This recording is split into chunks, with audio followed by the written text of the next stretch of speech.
What are you doing to stand out in your sales follow-up efforts? Anything? Anything? Bueller?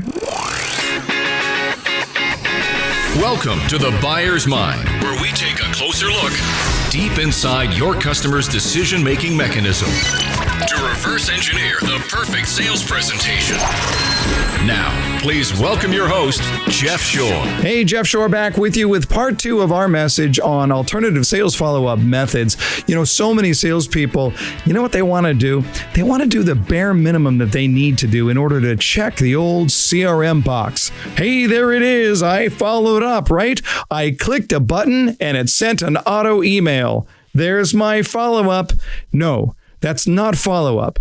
That is a waste of electronic data because it's going to get deleted and deleted in a hurry. If you want to stand out, you need to do things that are different. Let's just ask you this question.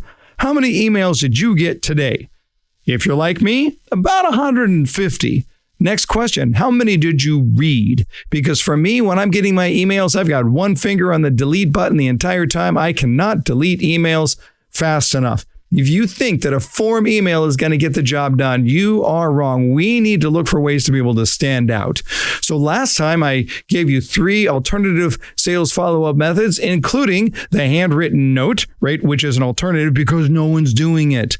The idea of introducing the prospect, the client, to others who might benefit and be able to serve them and help them out. And then offering a team message so you can prove it's not just me, but the entire team wants to serve you. So here are 3 other ideas. 1, how about a message to the kids or to the dog? Okay. So if you know about your client, you know about your client's interest, background, and family, and you find out they have kids or they have dogs or they have pets of some kind, why not send a message to the kids or to the dogs? Now, for those of you who are not dog owners or you do not have children, right now you're probably rolling your eyes in your head and saying that's the dumbest, cheesiest ideas ever heard. And you know what it means? It means you don't have kids and you don't have dogs. Now, look, I want to make it very, very clear.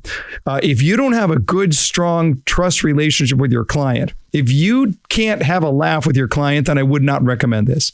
But if you have a good relationship and you know about the kids or you know about the dog or you know about that special interest, why not?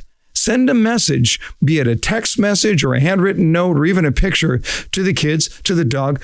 This is such a great way to be able to say, I don't only care about you, but I care about what is important to you. That's the idea. What can you do that's a little bit unique? It's a very, very cool way to be able to look at it. Here's a second idea. How about a note from your boss or from the company owner? Look, you can write the note. You don't have to ask that person to do it on their own. You can write the note for them.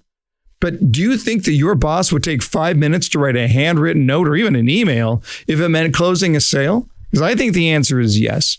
Look, customers absolutely love hearing from the big boss, right? It makes them feel valued. It makes them feel important. And that psychology of honor it's an incredibly powerful motivating factor. Now, here's the good news. You can write the letter for them. Just jot down the notes and ask your boss to write it out, or at the least have him or her copy and paste it into an email and they can send it from their computer. This is low effort, high payoff. Sounds like a winning formula to me.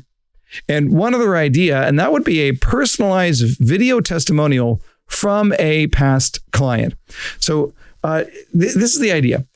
People naturally trust those with whom they have something in common, right? We do, I do, you do. So find a past client who's in a similar situation as a current prospect and interview them for just like 3 minutes on video about their buying experience. Let's give you an example. Suppose you're selling vacation properties and you're in a really nice resort area. You're working with a prospect. He's interested, but tentative about trying to tie up such a large sum of money, right? You call up a past client and you head on over with your smartphone, set up the phone on a tripod, or even just hold that out in front of you if you need to, and spend 3 minutes asking questions about their experience. But here's the kicker. Show that customer fully enjoying the product, the vacation home, for example, sitting on a deck by a lake or standing on the first tee or having a cup of coffee looking out at the skiers. The thing is that your videos, if you're using video follow-up, it doesn't have to be just you. It's far more powerful if they feature those who have already made the commitment. So there you have it. 3 other ideas for alternative sales follow-up. Get outside the box. Do something different than what everybody else is doing. I guarantee you it will pay off huge.